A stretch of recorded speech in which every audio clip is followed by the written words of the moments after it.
So this is part 2 for chapter 21, and it's on antimicrobial proteins.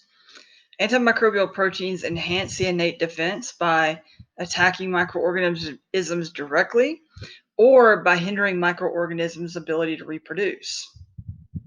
The two most important antimicrobial proteins are interferons and complement proteins.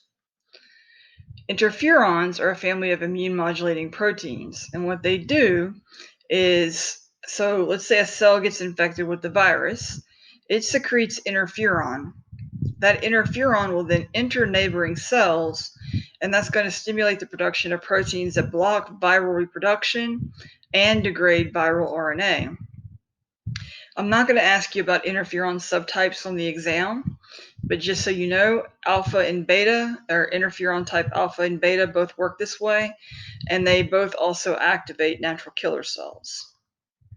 Again, I'm not going to ask about subtypes, but interferon gamma is secreted by lymphocytes, has widespread immune mobilizing effects, and it activates macrophages. Interferons activate natural killer cells in macrophages, so they indirectly fight cancer because natural killer cells go after cancer cells. And artificial interferons are used to treat disorders such as hepatitis C, genital warts, and multiple sclerosis.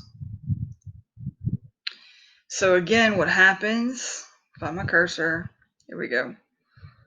Virus enters the cell and replicates, and some genes get turned on, some interferon genes get turned on, and then interferon gets made and it gets released. Goes to a neighboring cell where these genes for antiviral proteins are turned on, and then we have these antiviral proteins blocking viral reproduction.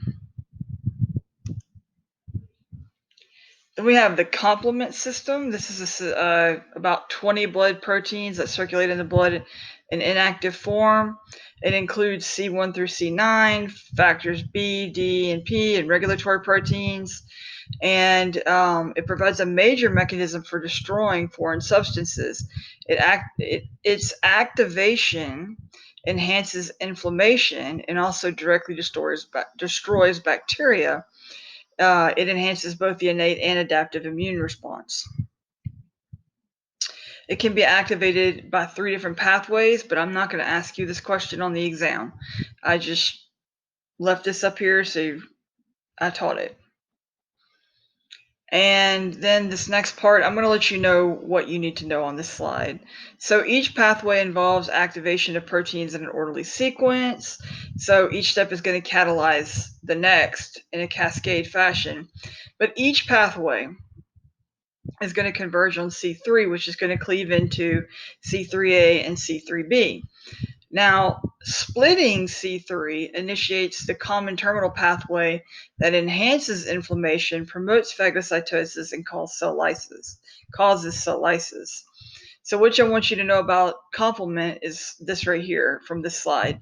Enhances inflammation, promotes phagocytosis, and causes cell lysis. That's what happens when you split C3.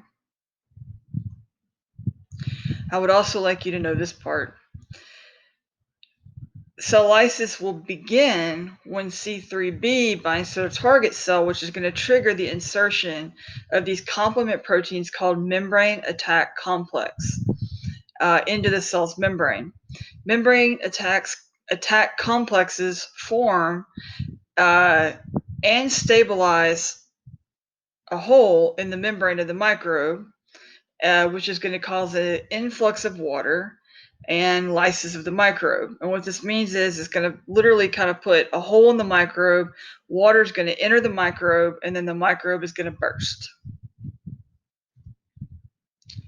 C3b also causes opsonization, and we also have C3a and some other complement cleavage products amplifying inflammation by stimulating mast cells and basophils to release histamine and attracting neutrophils and other inflammatory chemicals.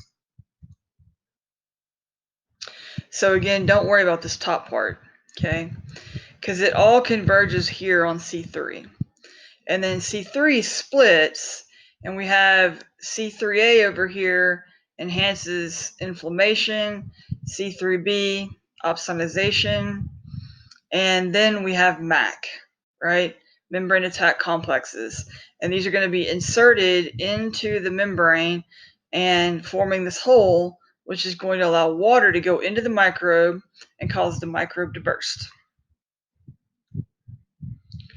Fever is an abnormally a high body temperature that is a systemic response to invading microorganisms, and it's caused by pyrogens.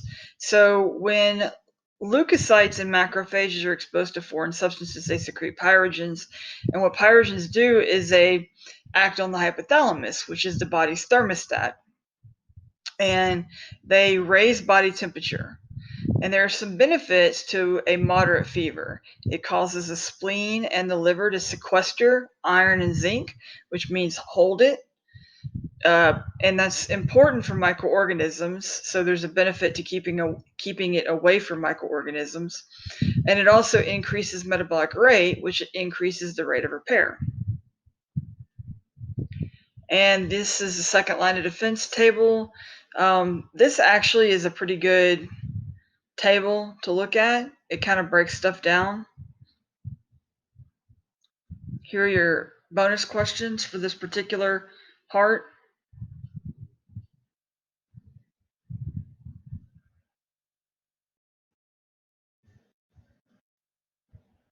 All right. That's all I have. You guys have a good day.